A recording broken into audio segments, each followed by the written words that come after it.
Eka obire kaunti ni ma Kisumu odone riwruok mokelo kanyakla kanise duto e pacho kaende manindo Ncck onyiso josiasa mar mondo mi giyie gine kanyendo ni gibedo joma kare kendo giluor kuonde geko mag lamo kata ute lamo ma ok ni weche geko mag monj osebedo ka timore e ute lamo mopogore opogore ka otelnegi kanyendo kod jakom margi manindo Reverend Dr. Elias Otieno okwedo malich mokalo monj manyocha ne otim chieng' Jumapil e kanisa nindo mar St. Stephen's ACK kama johera kata jonjore ne omolo kendo rakore kanyendo koda jotelo mabende nomolo kanyendo ka apisas mag obila bende onyiso ni otim duto manyalo manindo mar neno ni oduok weche giko mag kwe ka oseogi kuom yulo e tich kendo rem mar tieko njore.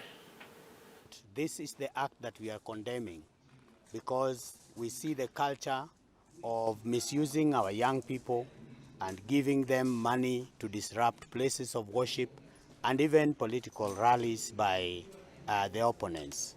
And now this culture is creeping in, and we see it not as something that is going to give us a better return during the next year's general elections. We encourage politicians to go on with their political activities in peace and without disrupting the other side.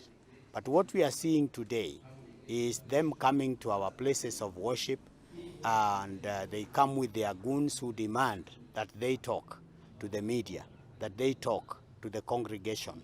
We want to remind them that they are Christians just like any other. They are welcome in our places of worship as Christians, and they come like any. We have witnessed the police standing and kind of, in a way, cheering what the goons are doing. We have seen them being protected. We have seen them not being brought to book. And even those who are taken to police stations are released. So we would want to tell the police that they are supposed to serve the wananchi. They are not supposed to protect others and not protect other people, but to protect all, because that is the reason why the police service was created.